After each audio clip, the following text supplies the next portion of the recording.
Father, we just thank you because every time we come to your presence, it's a time of uplifting, a time of inspiration, a time of building up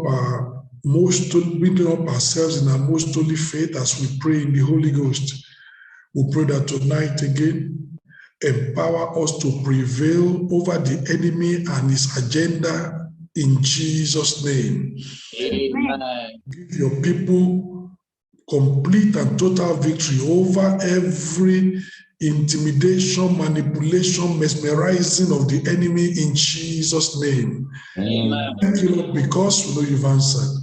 In Jesus' mighty name we pray. Amen. Last week, by the grace of God, we looked at the message, Overcoming Satanic Siege by Faith, as we looked at 1 Samuel chapter 17. And we looked at 3 points: unusual daring of the enemy, who carried the battle to the doorstep of the elect. And we saw the unfortunate dismay of the elect. They shouldn't be fearful, they shouldn't be afraid, but unfortunately they were afraid. And we saw the unique display of freedom and emancipation. When David won the victory, it was a glorious celebration. Tonight, we are looking at the message, Prevailing Over the Giant by Faith, part 1. Next week, we will look at Prevailing Over the Giant by Faith, part 2. And the upper week again, we will look at another message. And I told you that one of the things that we're doing, apart from learning by faith, we are also training leaders. How do we look at the same passage and see different things? It's part of your preparation to be a workman that is thoroughly furnished, a workman that is not ashamed, but thoroughly furnished unto all good works. Tonight, as we look at prevailing over the giant by faith, we go back to 1 Samuel chapter 17 from verse 1. Now the Philistines gathered together their armies to battle, and were gathered together at Shoko, which belonged to Judah, and pitched between Shoko and Azekah in Ephes-dammim. And Saul and the men of Israel were gathered together and pitched by the valley of Elah, and set the battle in array against the Philistines. And the Philistines stood on a mountain on the one side, and Israel stood on a mountain on the other side, and there was a valley between them. And there went out a champion of the camp of the Philistines, named Goliath of Gath, whose height was 6 cubits and a span, and he had an helmet of brass upon his head, and he was armed with a coat of mail, and the weight of the coat was 5,000 shekels of brass, and he had greaves of brass upon his legs, and a target of brass between his shoulders, and the staff of his spear was like a weaver's beam, and his spear's head weighed 600 shekels of iron, and one bearing the shield went before him. As you look at this Goliath, he may be dressed like a monster from a science fiction film, from a science fiction movie, but Goliath was a real threat to life and freedom.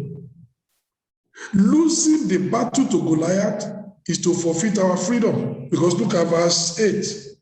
And he stood and cried unto the armies of Israel and said unto them, Why are ye come out to set your battle in array? Am not I a Philistine, and ye servants to Saul? Choose you a man for you, and let him come down to me. If he be able to fight with me and to kill me, then will we be your servants. But if I prevail against him and kill him, then shall ye be our servants and serve us. What are we saying? To lose the battle to Goliath is to forfeit our freedom and to become servants. So you cannot afford that. You must not lose the battle to Goliath. You must prevail over the giant. Amen. Amen.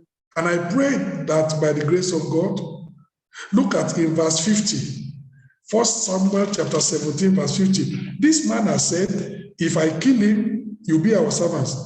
I mean, if he kills me, we'll be your servants. But if I prevail over him, you will be our servants and serve us. But look at what eventually happened. 1 Samuel chapter 17, verse 30. So David prevailed over the Philistine with a sling and with a stone, and smote the Philistine and slew him, but there was no sword in the hand of David. As David prevailed over Goliath the giant, I pray that tonight you will prevail over every terrible giant threatening your life, impinging on your freedom. And that will be so in Jesus' name. Amen. David prevailed by faith, and you also, you will prevail by faith in Jesus' name. Amen. Let's look at the message one by one. Number one, intimidating boasting of the giant. I've already showed you last week that the enemy brought the battle to Israel's doorstep. They didn't meet at a neutral ground. The enemy was so bold of his skill, of his ability to conquer, that the enemy came to confront Israel on Israel's territory. Maybe the enemy is bringing the battle to your doorstep thinking, I can overrun him. But rather than the enemy overrunning you, you will prevail over him in Jesus' name. Amen. All that boasting will become an empty boasting in Jesus' name. Amen. Goliath the Philistine was equipped with a massive armor. Let's see how equipped this man was. Look at verse 4. 1 Samuel chapter 17, verse 4. The Bible says, this man, 1 Samuel chapter 17, verse 4, and there went out a champion out of the camp of the Philistines named Goliath of Gath, whose height was 6 cubits and a span. This was the measurement in the olden times. 1 cubit is more than a foot. You know a foot? When we say somebody is 6 feet tall, already that's really tall. But 1 cubit is longer than 1 foot. So if you look at it, a person that is already 6 feet is tall. But this is now, if 1 cubit is more than 1 foot, multiplied by 6. This man is 6 cubits. And then the Bible says, not only that, and a span, there is also an extra bit. If you were to put it in today's term, Goliath was more than 8 feet tall. This was a real giant in modern measure. So looking at that already can intimidate. Most of us today, if we were to stand up, you will not even get to the shoulders of Goliath, not to talk about his head. You will just be around his, for some people, maybe they will be just a little bit beyond his waist. This is a giant. So you look at him, his stature alone is intimidating. And then with this stature, let's look at what he put on. Verse 5. And he had an helmet of brass upon his head. So his head was protected. Helmet of brass. And he was armed with a coat of mail. You know what we call mail? This one is not talking, it's mail when you beat metal into a flat, into a flat sheet. And especially metals that are malleable, like aluminum. You beat it into, like cloth, and then you use to cover yourself. That's what they call a coat of mail. It's made of metal. This man did not even come with maybe bulletproof something. He came with metal clothing, and that's going to be heavy. but he was a giant, he can sustain it. So he came with a coat of mail. And look at what the Bible says, and the weight of the coat was 5,000 shekels of brass. Can you see how heavy that coat was? 5,000 shekels of brass. Heavy. Verse 6, and he had greaves of brass upon his legs. You know, if you have ever watched football, you see that sometimes some of the footballers, they put some things to protect their leg, and then they put their socks. So that if anything comes, it is that. It is like a kind of a shield. They make it like that and put it on the leg. This man, he had one like that. And the Bible says he had greaves of brass upon his legs, so that you throw stone, you throw anything, it will hit the brass. That's metal, and it will bounce back. He will not be affected. So the legs were protected. And a target of brass between the shoulders. You know, these shoulders also protected with iron. Targets of brass here. So that somebody throws a heavy stone, it hits, it bounces back. Somebody shoots an arrow, maybe he's not able to do that arrow, and the arrow comes here, it just goes and it falls down. Targets of brass between his shoulders. Verse 7. And the staff of his spear was like a weaver's beam. Do you know weaver's beam? Very long, very, very thick, and they'll be doing it like that, you know, to weave clothes. His spear was like that, long and very, and look at even the head. And the Bible says his spear's head, the head alone of the spear, weighed 600 shekels of iron. And one bearing a shield went before him. Can you see the amount of metal this man put on? Target of brass on the shoulders, helmet of brass on the head, coat of mail on his body, brass on the leg, the spear heavy, and then somebody was carrying a shield before him. When somebody who is already tall, you know, a giant, then, you know, if you have watched some science fiction films, you see all these electronic robots, the way they dress, almost invisible. Goliath was like that, like this electronic Superman that is coming like a robot. When you see that alone, he can intimidate. Then now you open this mouth.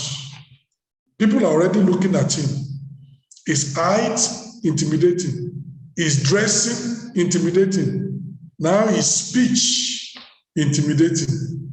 In verse 8, and the Bible says, and he stood and cried unto the armies of Israel, and said unto them, why are ye come out to set your battle in array? Am not I a Philistine? And ye servants to Saul, choose you a man for you, and let him come down to me. When you look at that, if you look at how this man was dressed, Goliath thought that his armor was unassailable. Do you realize that this man was so dressed up? You'll even be thinking, if I'm going to even defeat this man, where do I start? You shoot, this is protected. You shoot, the helmet protects the head. You shoot, there's something to protect the leg. You shoot, the body, there's brass of mail. But do you realize that David's stone found a place and sunk into his head? He thought that with this armor, I'm unassailable. Nobody, I'm going to defeat the enemy. And you know, when the devil comes against us, that's what he thinks. He thinks he's unassailable.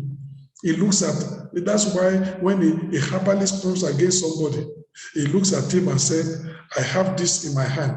I have this one. I have this one. You know, in my language, they have a lot of things. They will call this one that. They will call that one that. They will call that one that. And they have so much confidence in all the things they are bringing. They don't realize that they are not unassailable. Hallelujah. The giant over your life, he thinks it's unassailable, but tonight we are cutting off his head. Amen. Amen. Tonight God will tell him that all that armor, they are useless armor when God is involved. So Goliath came. He thought that his armor was unassailable. He came with an arrogant and a proud attitude. He bragged and boasted to intimidate the opponent. You know, that's what he said. He stood and cried unto the armies of Israel and said unto them, why are ye come out to set your battle in array? Am not I a Philistine, and ye servants to Saul? That was the first mistake he made. I pray the giant over your life will make a mistake. Amen. He will make a wrong assumption that will give you the victory over him in Jesus' name. Amen. You see the first mistake that he made? He said, are you not servants to Saul? Are they really? No, they are servants of God. They are children of God. They are not servants of Saul. He saw them not the way God sees them. He saw them not the way the Bible puts them. He saw them with a wrong eye. He saw them as servants to Saul. Say, look at me and look at Saul. I can finish Saul, and what are you going to be? If I can finish your master, I can finish you. Are you not servants to Saul? Today is your end. He was making a mistake. This was the first false perception and wrong assumption of the enemy. He thought his own armor was unassailable, but that armor, we can assail it. That armor, it has weaknesses. That armor, we can poke through it. That armor, your stone will penetrate through that armor and reach the man behind the armor and kill him in Jesus' name. Amen. So that's the first perception of Goliath and his wrong assumption, thinking the way I'm dressed to kill. Nobody can be able to reach out unto me, or every part of my body is protected. No, we will get through to that body and you will be dead, you giant. Number two, he said, are you not servants of Saul? Let me read to you. Verse 9. If you be able to find a man, if you be able to look at verse 10, it says, and the Philistines said, I defy the armies of Israel this day. Give me a man that we may fight together. Let me show you two things that Goliath did there. He said, you are servants to Saul. 1. I defy the armies of Israel. Number 2. Let me show you the way David saw God's people. In verse 26. Verse 26. It says, and David spake to the men that stood by him, saying, what shall be done to the man that killeth this Philistine and taketh away the reproach from Israel? For who is this uncircumcised Philistine that he should defy the armies of the living God. Do you see the difference? Yes, sir. Goliath said, these are the armies of Israel, armies of a nation, armies of a powerless nation. I'm challenging them 40 days, nobody can respond. But David said, he didn't understand. He's seeing Israel as the armies of men, as the armies of a nation, as a powerless army. I see this army, armies of the living God. Goliath is about to die. Goliath is about to be beheaded because of his wrong perception and his wrong assumption. He can see the armies of Israel, but David said, no, we are making a mistake. These are the armies of the living God. Let's see another one. Verse 36. Verse 36. David said, thy servant slew both the lion and the bear.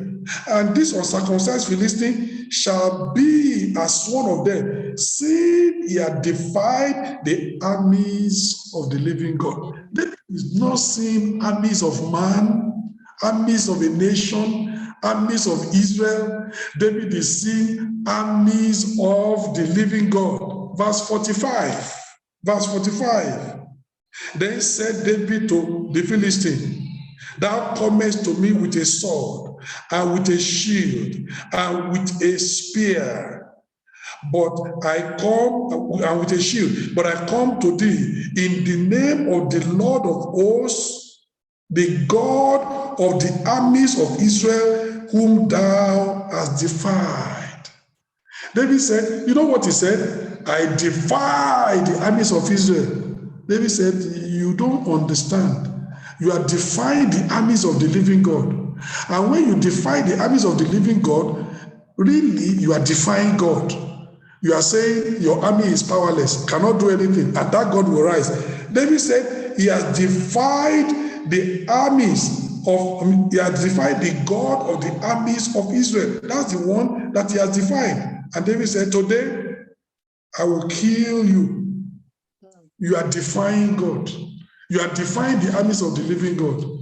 Can you see that wrong assumption? And you know you should celebrate every time your enemy has a wrong assumption. That wrong assumption will be his undoing. You should celebrate every time the enemy has a wrong perception. And you know tonight, the enemy is going to come to some of you and say, are you not Shola's boy? Are you not that Pastor Shola's church member? I cannot see you that you are a child of God. Who is seeing in Shola? Who is Shola? You are fighting God. Can you remember when Saul was persecuting the children of Israel? You know what Jesus said? I am Jesus whom you persecute. Saul didn't see right. He thought he was just persecuting Christians and putting them in prison. Jesus said, when you persecute them, you persecute me. They are my people. It is hard for you to kick against the brick. You think you are persecuting somebody they call Mary, and somebody they call Israel, and somebody they call Jennifer. No, you are persecuting me. Goliath doesn't know that this challenge is not challenge to Israel, it's challenge to God. And then God will show him he is God. Wrong perception, false perception, wrong assumption. And it is good when your enemy makes a wrong assumption. It is good when your enemy sees in a wrong way. It gives you an advantage over him, and you are able to eliminate him. So Goliath said, who are you? Am I a Philistine? Am I not a Philistine? And are you not servants to Saul? No. They are not servants to Saul. These are children of the living God. They are not servants to Saul. If they are servants in any way, they are servants of the living God, not servants to Saul. Wrong perception. And everybody that sees you as servant to Pastor Shola, I see you and say, are you not one of the members of Shola's church? He has seen wrongly. He has seen wrongly.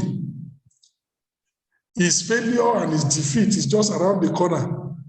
Because as he's fighting you thinking that you are a church member of Shola's church, God will be giving him a dirty slap and a heavy knock. And God says, you are in. God will wipe him out. Amen. Amen.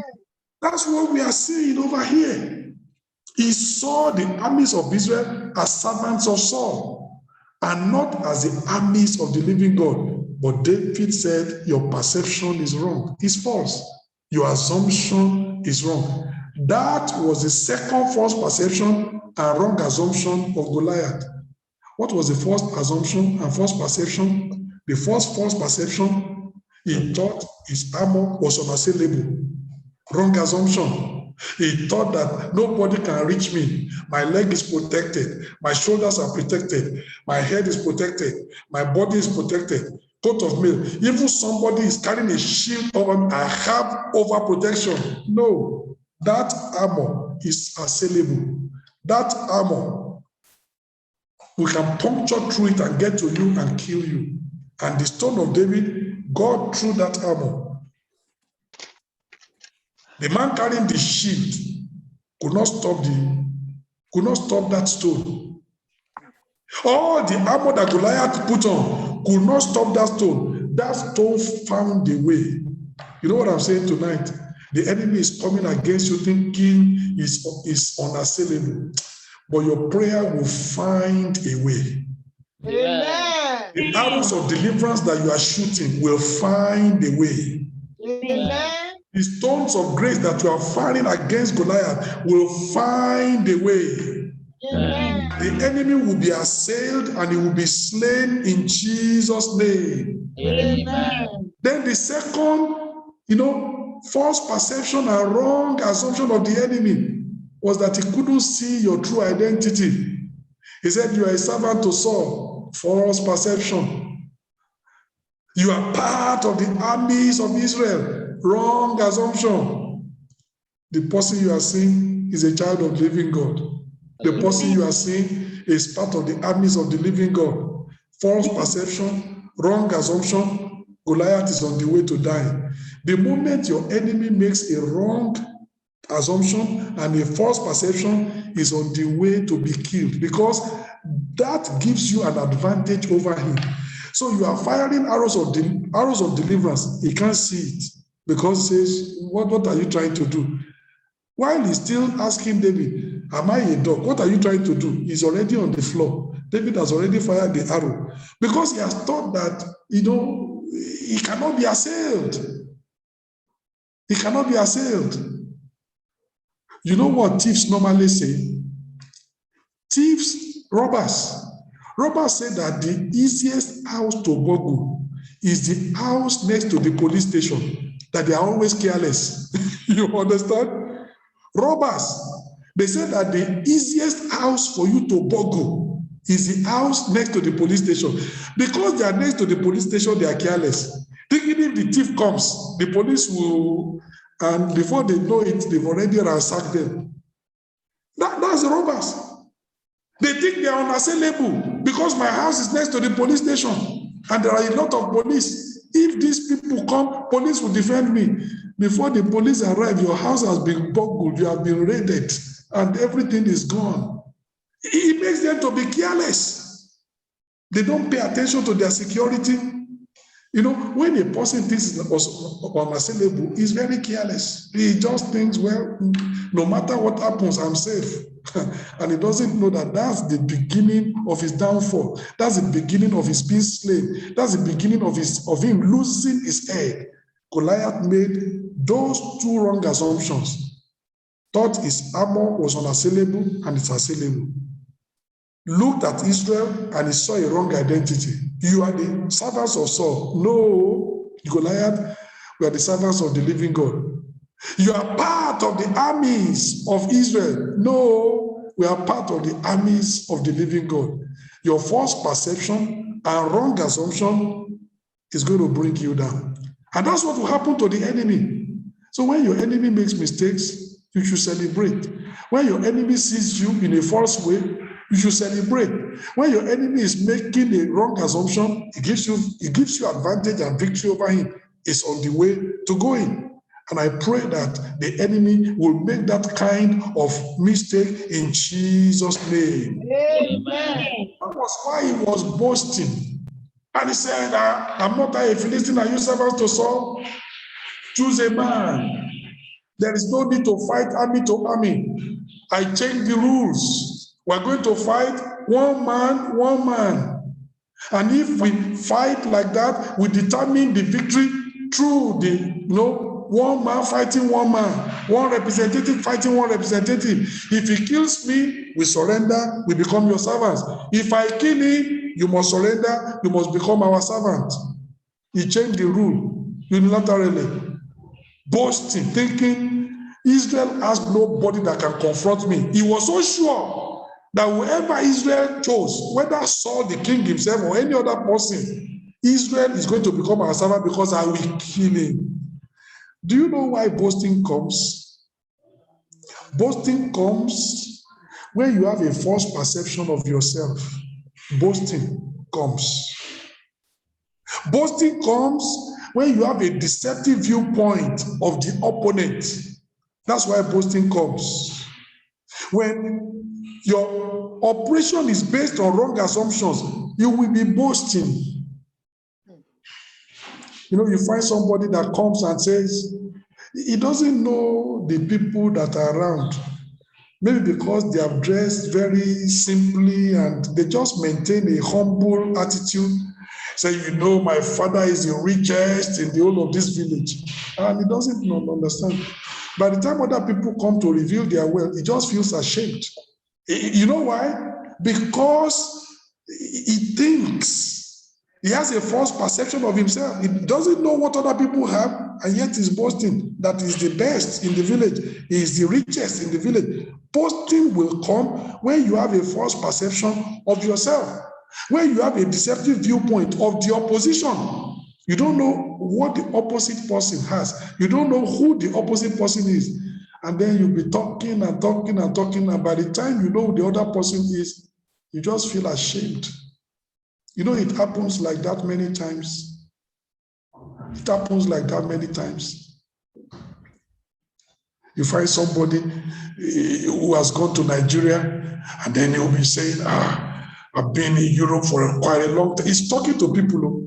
So I've been in Europe a long time. I know this, I know that, I know that. I know how Europe operates and go. In fact, if any one of you comes, I'll take you around. Then you ask him, how long have you been in Europe? I've been in Europe for 5 years. And then somebody, he's been mesmerizing everybody. Then out of that congregation he's speaking to, somebody rises up and said, I've been in Europe for 45 years. You know, he would just be ashamed of himself.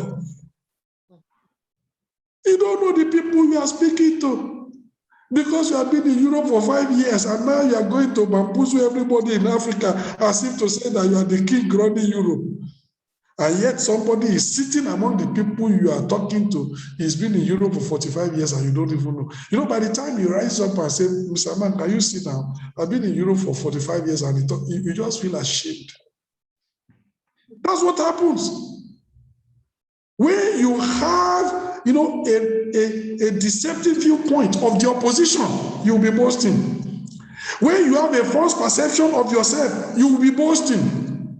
Look at James chapter 2. I mean, James in chapter 1. That's what leads to boasting. That's why, my brother, before you talk, check out the facts. Before you open your mouth to say this and that, check out the facts so that you don't become, you know, ashamed. James chapter 1. Let me show you verse 23. He says, for if any man be a hearer of the word and not a doer, he is like unto a man beholding his natural face in a glass. For he beholdeth himself and goeth his way, and straightway forgetteth what manner of man he was. Maybe you don't understand that passage. Let me give you this way. Somebody rises up in the morning, he has bathed, he has, you know, dressed up. Then he takes a mirror and he looks at himself in the mirror. And when he looks at himself in the mirror, pimples over here, wrinkles over here, and this and that and that. The face is not so nice. He sees himself in the mirror. Then he leaves the mirror, he goes outside. He has forgotten what he observed in the mirror. And he tells everybody, can't you see that I'm the most handsome man in the world? And people are, what did he say? He said, I'm the most handsome man in the world, with these pimples and these wrinkles and this one and that one. He has forgotten his identity. He looks himself in the mirror, but he's forgotten. And now he's boasting. He's the most handsome man in the world. And people are saying, can't this man see himself in the mirror? He has forgotten. He has a false perception of himself. That's what happens. If you have a false perception of yourself, boasting will come. If you have a wrong viewpoint of the opposition, boasting will come. Goliath had a false perception of himself. He thought, my armor is unassailable. That's why he was boasting. He had a wrong viewpoint of the opposition. He thought that Israel, they are servants to Saul. That was why he was boasting. That they are, armies of Israel. They are just ordinary people. We are a Philistine nation. That's an Israel nation. We can battle them. No, there is somebody behind them you have not seen. You have missed out. Your perception, your viewpoint is wrong. And that made him to be boasting. And he was boasting. And he was boasting. So remember, boasting comes. Boasting comes when we have a false perception of ourselves, when we have a deceptive viewpoint of the opposition, and when we have wrong assumptions that underlie our actions, we'll be boasting. So Goliath boasted. The loud boast of Goliath is calculated to intimidate those who live in the natural. The enemy is like that. You know what the Bible says? That the devil is like a roaring lion. You don't see the lion mowing like a cat. Meow. The lion doesn't behave like that. You don't hear the lion, like a sheep. No. The lion booms. He roars. He makes a noise. Any animal that thinks he can challenge me, come out of where you are as you hear my roaring. Every animal will run away. Say the lion has come. Do you understand? Yes, sir. The noise is meant to intimidate you so that you can run away. It's normal. When animals hear the roar of the lion in the jungle, they pick race. You run into your hole. You run into hiding. That's the purpose. And the shouting of Goliath, the loud boast of Goliath is calculated to intimidate, but those who live in the natural. Let me show you. 1 Samuel chapter 17. Tonight is a little bit of exposition to see, so that you can have an insight into how the devil operates, so that you can defeat him. 1 Samuel chapter 17. 1 Samuel chapter 17, in verse 10. The Bible says, and the Philistines said, I defy the armies of Israel. This day, give me a man that we may fight together. When Saul and all Israel heard those words of the Philistine, they were dismayed and greatly afraid. That's what Goliath wanted. That when you hear, the boomeranging voice, when you hear the cry, when you hear the shout, it will instill fear into your heart. And it did. They were dismayed and greatly afraid. Look at verse 23. The Bible says, and as he talked with them, behold, there came up the champion, the Philistine of Gath, Goliath by name, out of the armies of the Philistines, and spake according to the same words, and David heard them.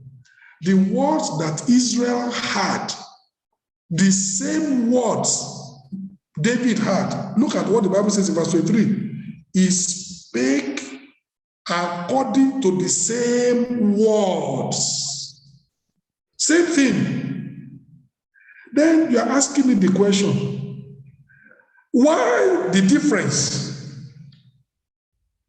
They had it, dismay and great fear. David had the same words. He stirred up faith within him. Why? Because David was living in the supernatural. David had the same words. Look at verse 24. And all the men of Israel, when they saw the man, fled from him and were so afraid. When you see a man dressed like a robot of death in a science fiction movie, you pick race. And Goliath was dressed like that.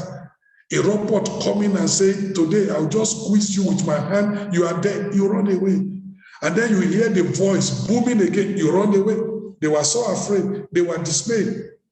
The dressing, the stature, was meant to intimidate them. Then the voice was meant to intimidate them, and he used both to his advantage to intimidate Israel.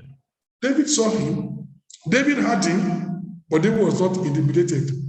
Show me somebody who is living in the natural, the voice of the devil, the shouting of the devil will be intimidating you. But show me somebody who lives in the supernatural, you will not be afraid. Let's see the scriptures, because we need to understand that. In 1 Samuel chapter 17, look at verse 32. 1 Samuel chapter 17, verse 32. And David said to Saul, let no man's heart fail because of Goliath. Already their hearts were failing because of Goliath. They were dismayed because of Goliath.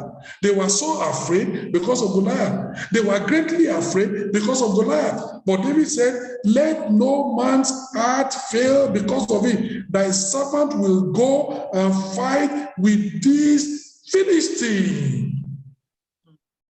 What David had stimulated faith and courage in him, not fear and dismay. You know why? David was living in the supernatural. My brother, you need to live in the supernatural. If you live in the natural, the enemy will use all his weapons to intimidate you, to mesmerize you, to bamboozle you, to intimidate you. But don't. Live in the supernatural. So the loud boast of Goliath is calculated to intimidate those who live in the natural. David had the same words that Israel had, but the results were different because David lived in the supernatural. They lived in the flesh. David lived, they lived in the flesh. David lived in the spirit. They lived by sight. David lived by faith. That's why the Bible says, for we walk by faith, we don't walk by sight. They were looking at the stature of Goliath. My brother, look at the greatness of the God behind you. Forget about the stature of Goliath. He's a giant. You have a God that is greater than the giant. Amen. Amen. To concentrate on the giant is to be walking by sight. To look at the armies of the enemy is to walk by sight. Elisha said, you need to walk by faith. There are more soldiers with us than they that are with them. Their own visible soldiers, our own invisible soldiers. But in number, they outnumber them. There is protection. The servant of Elisha walking by sight. When he saw the army, he said, alas, master, what shall we do? And Elisha said, why are you panicking? What is the problem? He said, can't you see the soldiers? Elisha said, cool down. Oh, God opened his eyes. Let him see. And when God opened his eyes, he saw. And then after that, no panic anymore. If God can only open your eyes. Goliath is, is trying to mesmerize you and intimidate you. My brother, open your eyes. Look at your right hand, right hand side. Can't you see the angel of God there? Look at your left hand side. Can't you see the angel of God there? The Bible says that the angel of God encampeth around them that fear him. Angels. But unfortunately, because you cannot see those angels, but you can see Goliath, you are intimidated. You need to open your eyes of faith. Angels are encamping around you. There is protection.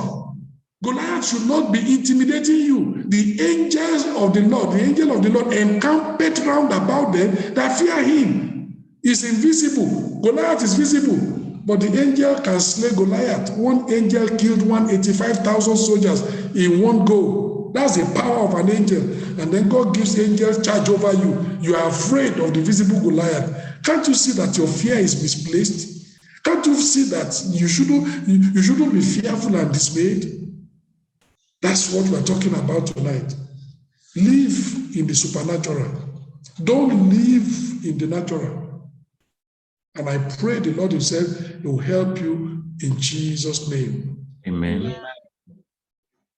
The loud and boisterous noise of Goliath is empty. Say it's booming, it's empty. And it's worthless. But remember the case of Elijah? Elijah was staying by the mouth of the cave. And the Bible says there was an earthquake, heavy noise. But God was not in the earthquake. And the Bible says there was a wind, a mighty wind. But God was not in the wind. Then the Bible says there was a still small voice, very quiet. And then Elijah went, he wanted to hear. There is more assurance. There is more power. There is more certainty. There is more protection in the still small voice of God than in that boomeranging noise of Satan. And you need to understand that when the assurance of God comes to your heart, it's sufficient. The enemy is shouting at the top of his voice, forget about him. Because those noises, they are empty. That noise is worthless. It's not going to come to anything. And I'm praying that tonight, all the shouting that the enemy has been shouting, you just ignore it because they are worthless in Jesus' name. So the loud and the boisterous noise of Goliath is empty and worthless, but the still small voice of God brings assurance, brings refreshing, brings victory. The earthquake has come, the wind has come, rent all over this place, bang, bang, bang, bang, bang, bang. Empty, nothing inside.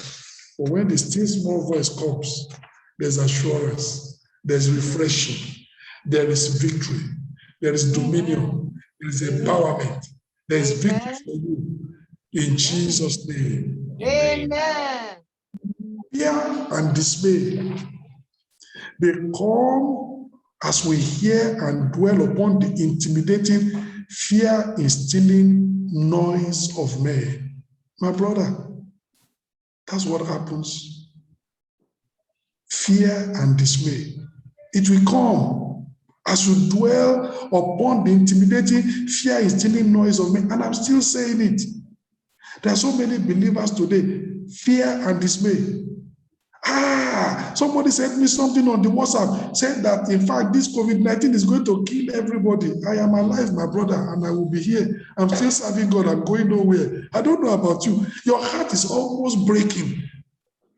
Every bad conspiracy theory on the WhatsApp, there are some of our brethren, they've read all that. He has not read one promise of God, though, but he has read all that rubbish. And every time, Pastor, is it true? Is it true? Is it true? I don't know.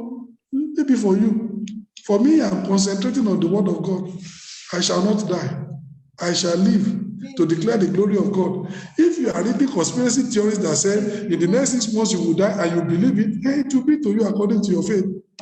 God says that the number of my days he will fulfill. I concentrate on the word of God. I concentrate on the victory of the cross. I concentrate on what God has said concerning me. I don't concentrate on all these conspiracy theories of the world. My brother, fear and dismay comes as you hear and as you dwell upon the intimidating, fear-instilling noise of men. If all you are hearing all day is the noise that is coming from Goliath, you will be dismayed. If all you are hearing is the voice and the empty noise of Goliath, you will greatly fear.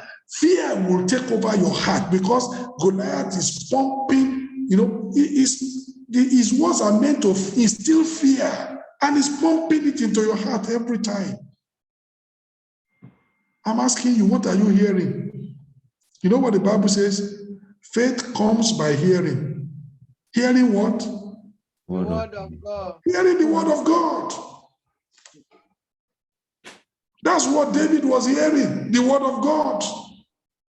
David was not concentrating on the noise of Goliath. David was concentrating on the voice of God and the promises of God. They lived in the flesh. David lived in the spirit. They lived in the natural. David lived in the supernatural. They walked by sight. David walked by faith. Every time you are listening to the words of men, my brother, fear and dismay will take over your life. And nothing anybody can do because of what you concentrate on.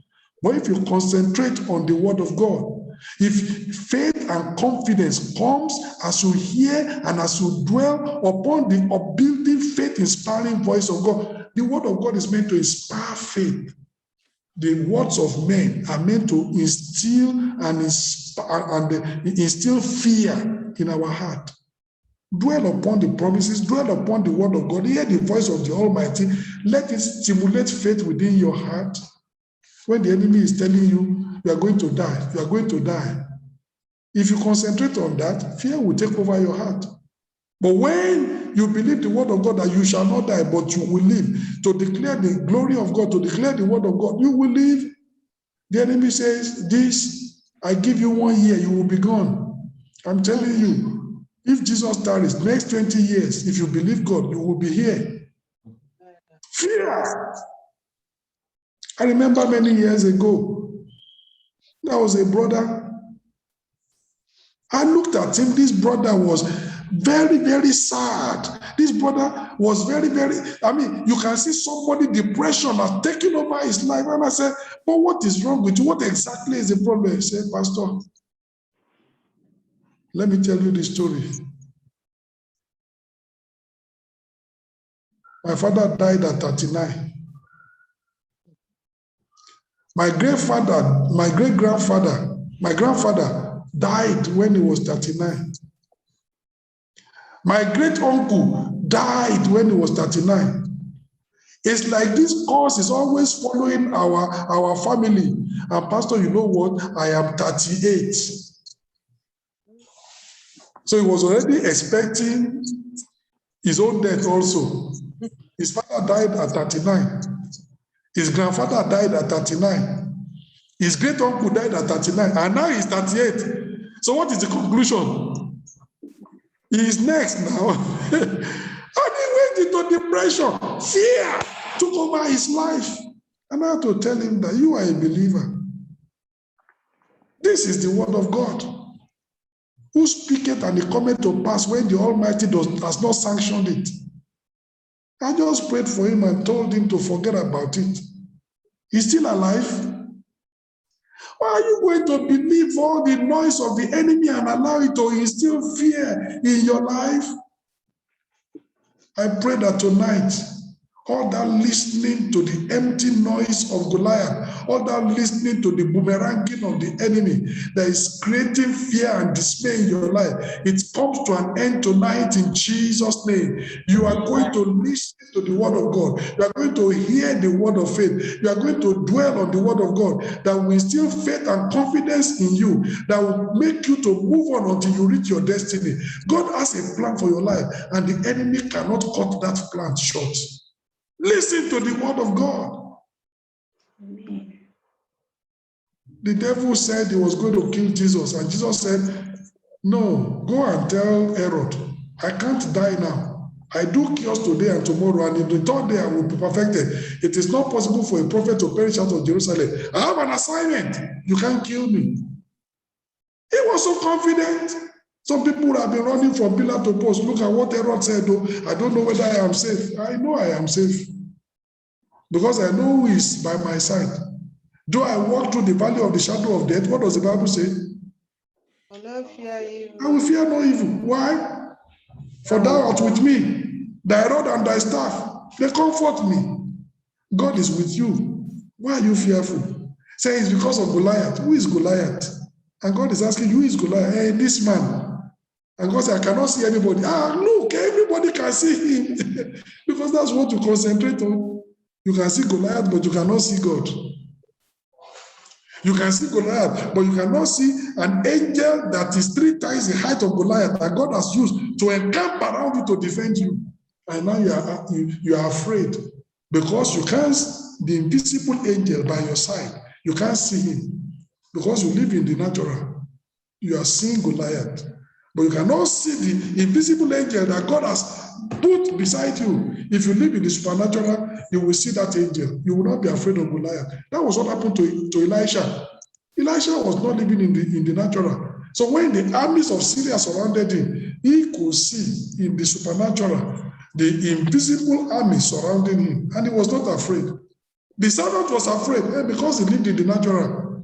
And thank God, Elisha had to pray and say, God, show him the heavenly cinema.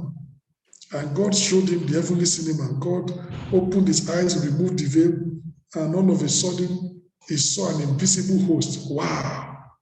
More than the physical army. The man cooled down. I pray that tonight, God will make you to see the invisible host. Amen. There is an angel beside you, more powerful than Goliath. An angel that can kill 185,000 in one night. Who is Goliath? One person. One person. One person. You have the victory in Jesus' name. Amen. Concentrate on the word of God. Don't concentrate on Goliath's voice. Intimidating boasting of the giant. What is the second point? The second point is inspired boldness of the godly. I'm asking you the question, why was it that David was so bold the way he was bold? Our response to what we hear is what matters, and not what we hear per se.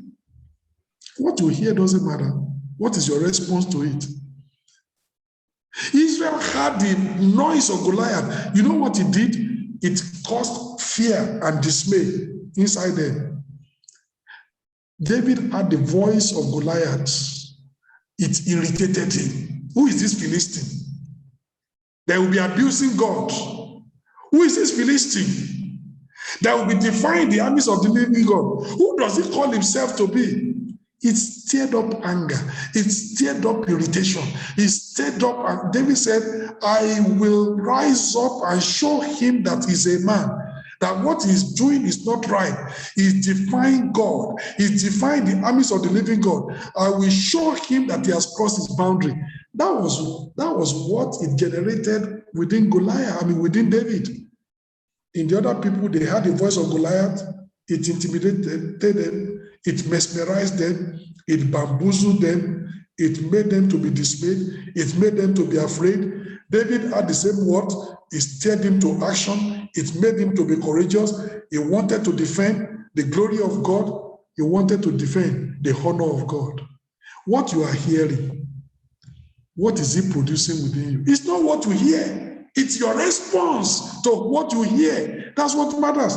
David had the same thing that Israel had, but their reactions were different. So it is your response to what you hear is what matters, not just what you hear. The words of Goliath irritated and infuriated David, who saw it as an affront against God. It inspired courage to confront the enemy and boldness to go into battle and to go for a showdown with the enemy. Say, thy servant will go and fight this Philistine, and I will show him he has crossed his boundary. That was what it produced in David. And I'm praying that any time the enemy comes to challenge you, you will tell him you have crossed your boundary. Amen. Crossed your boundary. You have been doing it to other people, you have been slapping them and going, but today is your downfall. You came to me, you have come to me with a shield, you have come to me with a spear, you have come to me with a sword, but I come to you in the name of the Lord of hosts whom you have defied. Today, I'll kill you. You've gone beyond your boundary. Let the boomeranging noise of the enemy, let it irritate you. Let it infuriate you. Let it create confidence to tackle the enemy and bring him down within you. Don't let it cause dismay. Don't let it cause fear. And I pray that that's what will happen in your life in Jesus' name. Amen. You know what the Bible says? The righteous, they're as bold as a lion. Let it create boldness and faith within you. David inspired boldness. You say, well, was it misplaced? No. David inspires boldness as foundation. The foundation is in the following. Number one, God's faithfulness in the past to deliver. That was what gave David the confidence to go and fight Goliath. That's why he was bold. He said, if you remember, in the past, I faced a danger like this before in the past. A lion came, wanted to take one of the sheep I was looking after. I rose up, I killed the lion. At another time, a bear came, rose up to kill one of the sheep under my care. I rose up and I killed the sheep. I killed the bear. He said, God who has been faithful to help me in the past, over those threats to life, He will help me in this present. over these threats to life. Those who are animals, these are human. I mean, this is human, but both of them, they are threats to life. God's faithfulness in the past. That's what you should be remembering.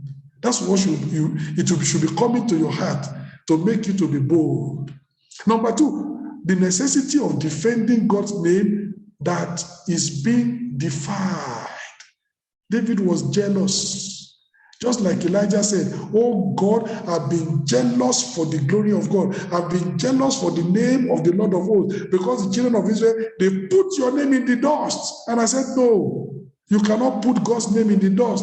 You are worshiping Baal and saying Baal is God when the God of Israel is there. All right, I will show you. The God that answers by fire, he will be God. He was ready to defend the majesty of God, the honor of God, the name of God. That was why David was bold. And if you are ready to defend the honor of God, the glory of God, the majesty of the Almighty, you can be bold. Number three, the preserving power of the Lord from the fiery enemy. You know what David said? David said, God delivered me from the lion and the bear, and he will deliver me from the hand of these uncircumcised Philistines. David had faith in the preserving power of the Lord from the fiery enemy. You will not be afraid when you know that God is with you and he will preserve you from the enemy. No matter how fiery the enemy can be, boldness will come, courage will come, the confidence of faith, the courage of faith, it will come.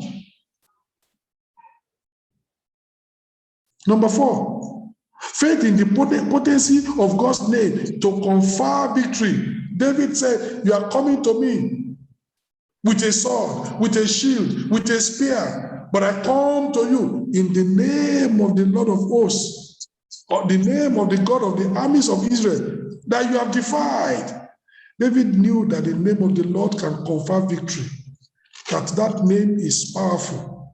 The righteous run into it and is saved. David trusted in that name. Oh, my brother, you have the name of Jesus. Do you know how powerful that name is? At the name of Jesus, every knee will bow. Why are you afraid? You say, is this Goliath that is coming against me? Why don't you bind that Goliath in the name of Jesus?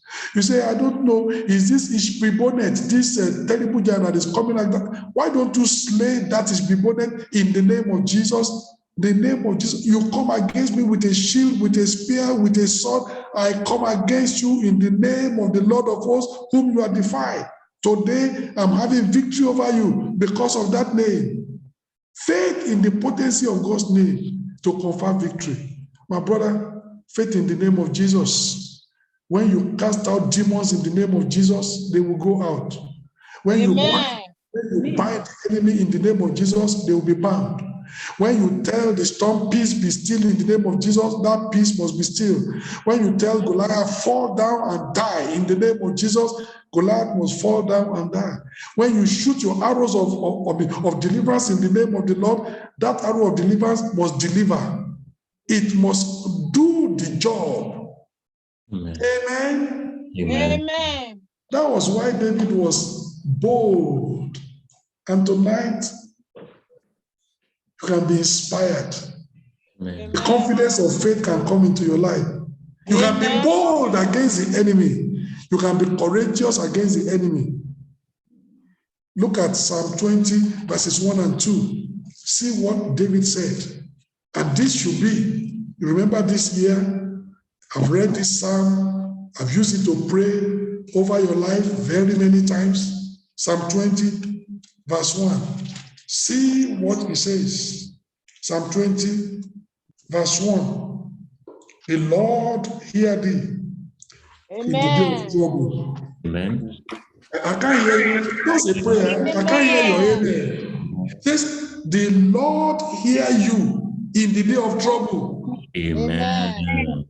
The name of the God of Jacob defend you. Amen.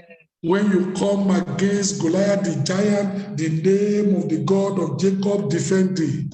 Amen. When you come against the terrible giant, the name of the God of Jacob preserve you. Amen. Look at verse 2. That name send you help from the sanctuary Amen. and strengthen you out of Zion. Amen. You have the name of Jesus and you are still afraid. You have the name of Jesus and you are running from pillar to post. You have the name of Jesus and say, Pastor, they want to kill me. You have not done well. I said you have not done well. You need to learn from David. David said, you come to me, you come against me with physical weapons, you come against me with a sword, you come against me with a shield, you come against me with a spear, but I come against you with a spiritual weapon. I come against you in the name of the Lord. Today is your end. Trust in this name. You have the name of Jesus, you carry it around, and you are not using it. And the enemy is coming against me. Come against the enemy in the name of the Lord. And the enemy is chasing me. Chase the enemy in the name of the Lord. Bind the enemy in the name of the Lord. Confront the enemy in the name of the Lord. That name is a powerful name. At the name of Jesus, every knee must bow. At the name of Jesus, the knees of Goliath must bow. At the name of Jesus, Nahash the Ammonite must bow. And in the name of Jesus, Pharaoh must bow. When Moses went to Pharaoh and said, the God of the Hebrews said, let my people go. Pharaoh said, I don't know that God. You will know that God. When that God begins to rise up to show himself, you will know that God. Confront the enemy in the name of the Lord. He has no choice. It's a powerful name. I'm praying that from tonight, you are going to see another dimension to that name again. Amen. That like David, you can have confidence in that name. That boldness will be inspired within you. The courage and the confidence of faith can rise up within you. Number one, because of God's faithfulness in the past to deliver. He has delivered you in the past. Why do you think he will leave you and disappoint you in the present? He has delivered you, in time past from the lion and from the bear. Threats to life. Why do you think he will not defend you now that you have another threat to life, Goliath? We can have inspired boldness because of the necessity of defending God's name that is being defied, that is being put in the mud. If you rise up because of God's name, God will defend his name. Number three, the preserving power of the Lord from the fiery enemy. The Lord that delivers you from the lion and the bear, he will deliver you from the hand of Goliath the Philistine. And number five, faith in the potency of God's name to confer victory. That name can bring you victory. At the name of Jesus, every name must bow. That was why David was bold. His boldness was not just based on something useless. His boldness was normal. David's boldness was not a naive boldness based on the bragado of youth. Sometimes youth can brag. He can't fight, though. He will tell somebody,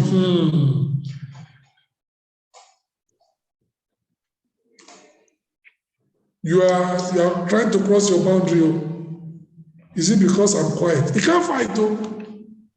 He said, when I take you, it's a lie. I know, youths used to do that.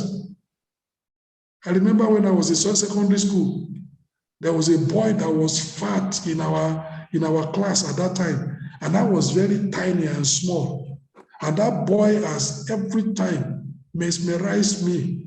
Because of his fatness, say, do you see how I am? When I take you like this and I squeeze you like puff puff and throw you away like this, your mama will not recognize where you get to. you will just. But one day he did it and did it and did it. Eventually, we had to fight. Do you know what? 1, 2, 3. He was on the ground. I gave him a headbutt. His eyes swelled up like this. From that day, I never feared him. I will tell him that, do you remember the other time you had a swollen eye? This time it will be the two.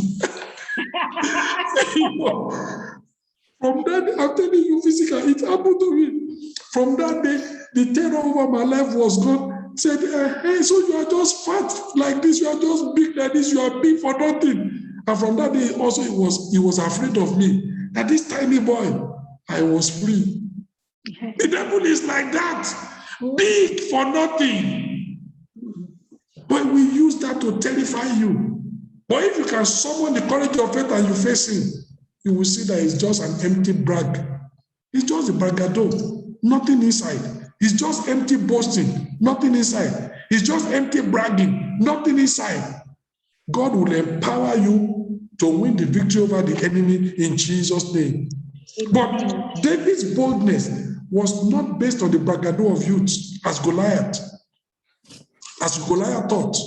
And David's boldness was not carnal boldness based on natural endowment. You can see David. What was he bringing? A catapult and 5 stones. It was Goliath that was boasting because of endowment. I have a shield. I have a sword. I have a spear. I have coat of mail. I have helmet of brass. I have targets on my shoulder. I have greaves on my or greaves of brass on my leg. I'm well protected. Oh, David saw that. David was just a simple man. So he couldn't boast because of that, not because of natural endowment or equipment. But David's boldness was spiritual boldness that has its foundation in God and faith in his word. Let your boldness be a boldness that has its foundation in God and faith in the word of God. God said that he will give you the victory. Believe it. God is your God, like a mighty, terrible one. He never lost a battle. That God is with you.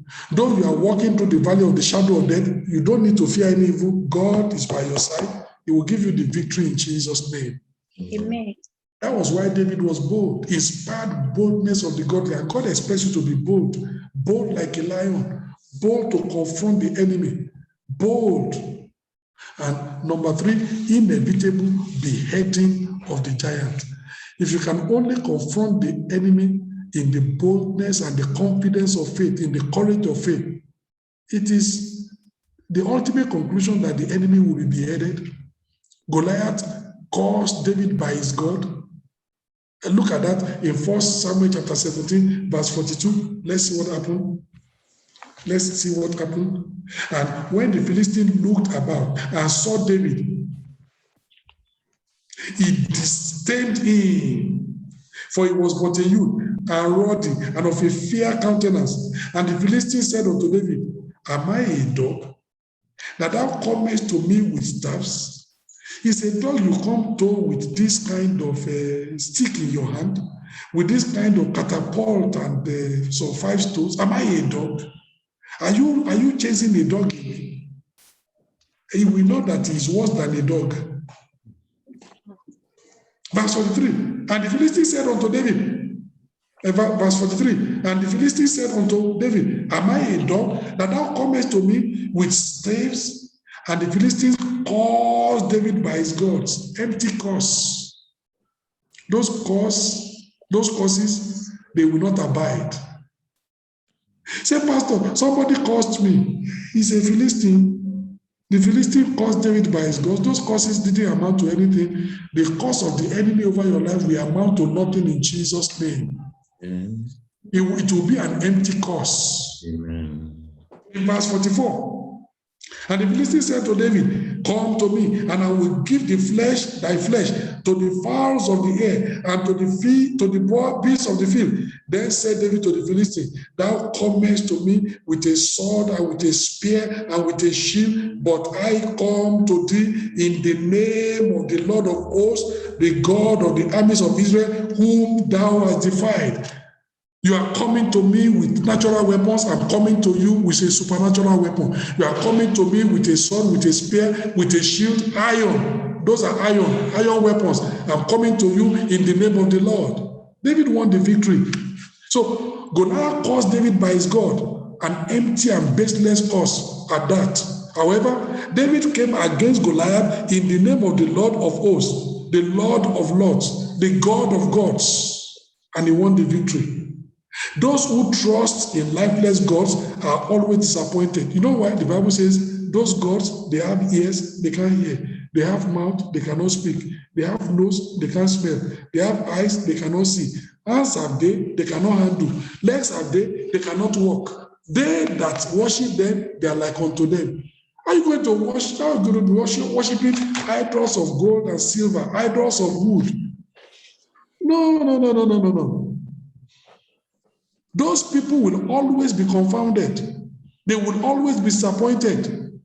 But those who trust in the living God are never confounded. Let me show you Psalm 115. Our time is gone. I will soon round up, but you need the principles of what I'm sharing tonight. Psalm 115. Psalm 115. Let me read to you in verse 9. Psalm 115, verse 9. The Bible says, O Israel, trust thou in the Lord. He is their help and their shield. Don't trust in idols. This Psalm 115 is talking about idols. Say those that trust in idols, they are not going to get anything. But he said, but for you, trust thou in the Lord. He is your help and he is your shield. Look at verse 10. O house of Israel, trust in the Lord. He is their help and their shield. Verse 11, ye that fear the Lord, trust in the Lord. He is their help and their shield. For the third time, the Lord had been mindful of us. He will bless us. Tonight, the Lord has been mindful of you. He will bless you. My sister, I said tonight, the Lord has been mindful of you. He will bless you. My brother, the Lord has been mindful of you. He will bless you. He will bless the house of Israel. He will bless your house. He will bless the house of Aaron. You can put your name there. He will bless your house. He will bless them that fear the Lord, both small and great. The Lord shall increase you more and more. Let me hear your amen. The Lord shall increase you more and more. Amen. The Lord shall increase you and your children. Ye are blessed of the Lord, which made heaven and earth. Those who trust in God, they are never disappointed. David said, I come against you in the name of the Lord. He was not disappointed. But Goliath caused David by his gods. He was disappointed. That cause amounted to nothing. When we trust in God, we are never disappointed. You know what the Bible says? If you trust in God, you will never be confounded. Psalm 9, verse 10. Psalm 9, verse 10. Tonight is your night of victory. Amen. Verse 10. The Bible says,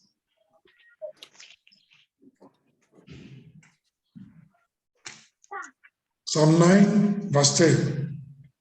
And they that know thy name will put their trust in thee.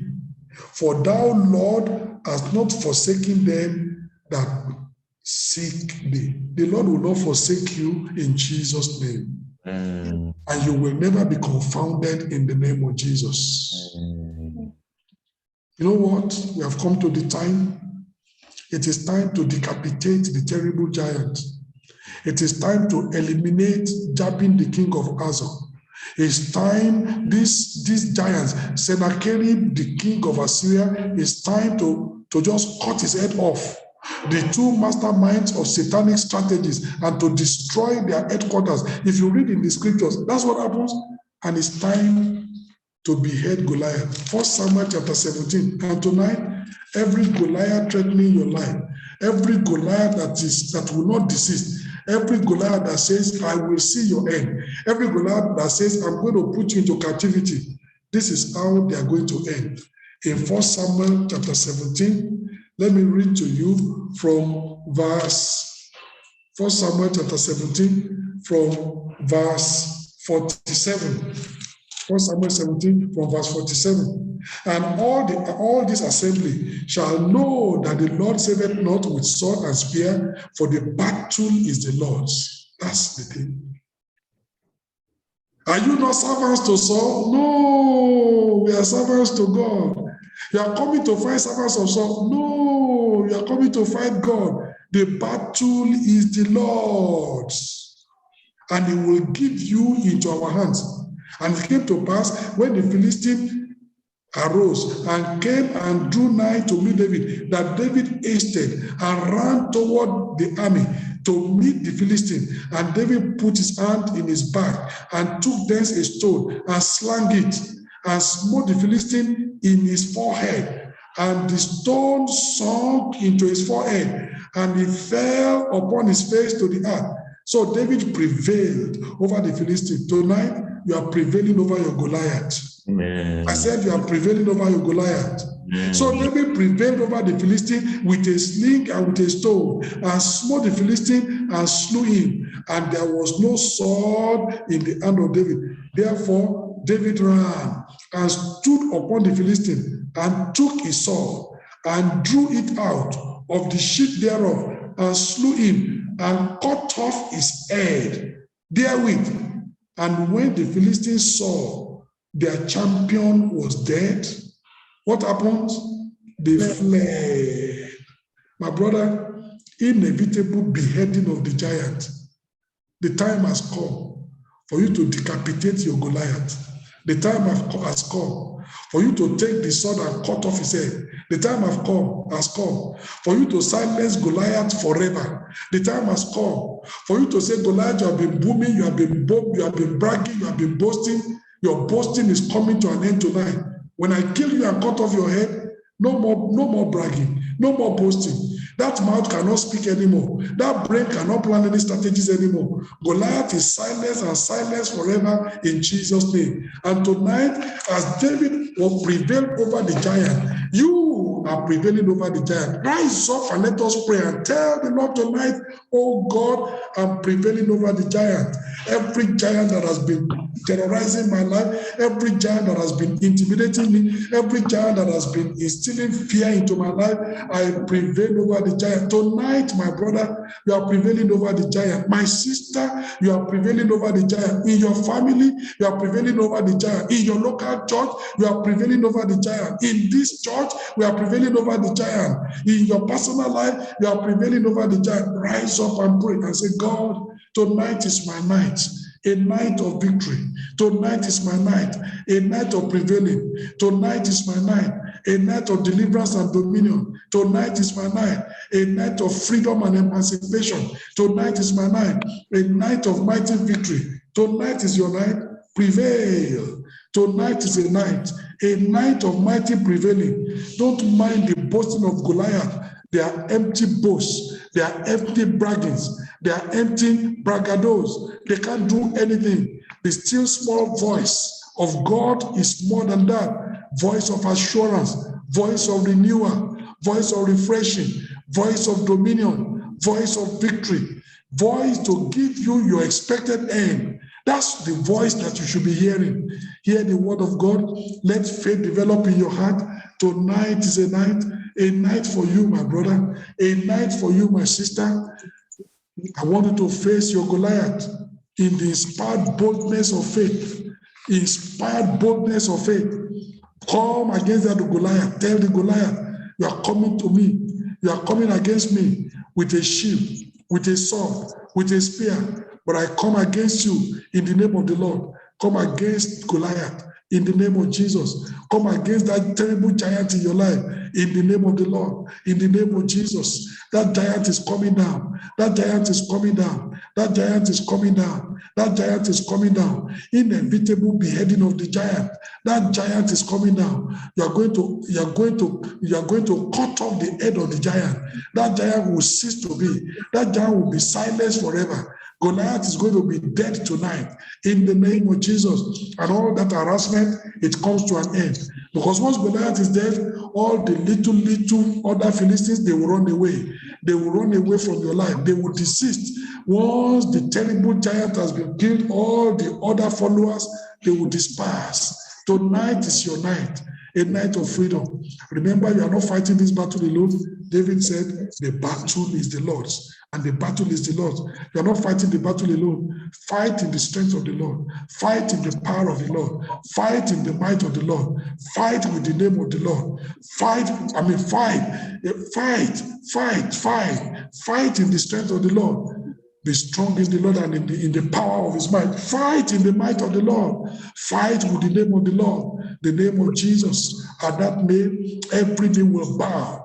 The name of the God of Jacob defending. The name of the Lord is a strong tower. The righteous run into it and he say, run into that name.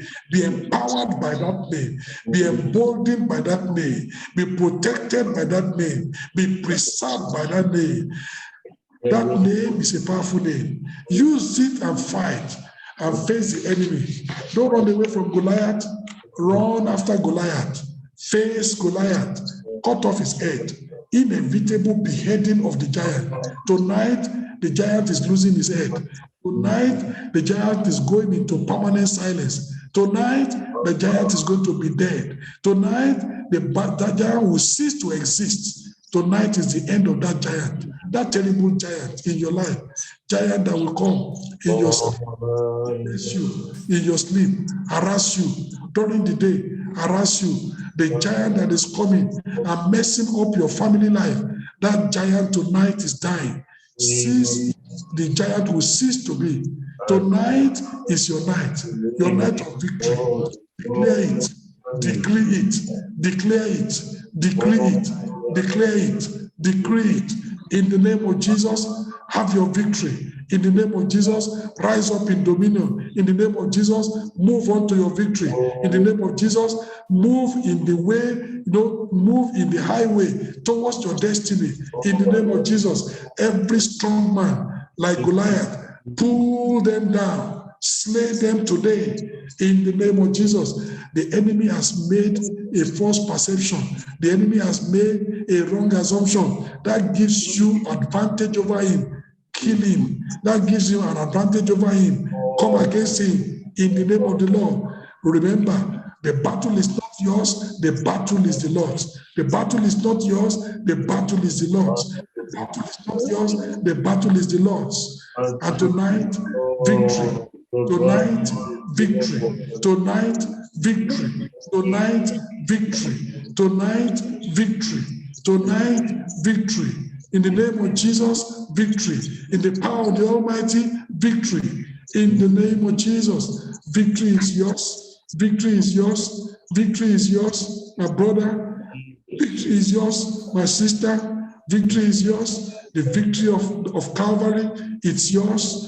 In Jesus' mighty name, we pray. Amen. Heavenly Father, in the name of Jesus, I thank you because tonight, every giant that is boasting and bragging, every giant that is coming in boomeranging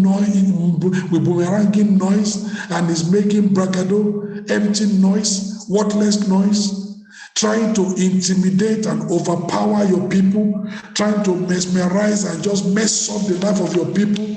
Oh God, tonight, I come in the boldness of faith. I come with the sword of the Spirit. I cut off the head of that giant in the name of Jesus. Tonight, Goliath is slain in the name of Jesus. Goliath ceases to exist tonight in the name of Jesus. When we cut off Goliath's head, he cannot talk anymore. The noise dies down. Goliath cannot plan anymore. Goliath cannot think anymore. He ceases to exist. Tonight, oh Lord, I pray, every threatening giant in the life of your people, they are eliminated tonight in Jesus' name. I come against the enemy of your people.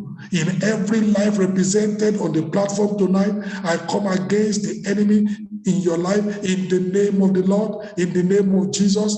That enemy be bound, that enemy be slain, that enemy be destroyed like Goliath in Jesus' name.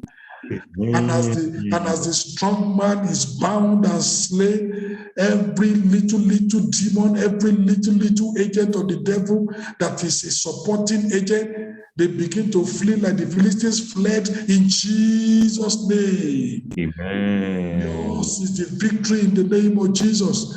The false perception and the wrong assumption of the enemy has given us power over the enemy, has given us advantage over the enemy. Tonight, as David prevailed over Goliath, every one of us on the platform, we prevail over the individual giants confronting us in Jesus' name. Amen. The giant of poverty confronting your life, that giant is overcome. Abundance will come your way in Jesus' name. The giant of sickness and infirmity confronting you tonight, that giant is down. Health and healing will follow you in Jesus' name. The giant of bad luck and all the things that have been following you and things you have been doing, nothing works. Tonight, I pray that giant is slain. Goodness and mercy will follow you all the days of your life in Jesus' name.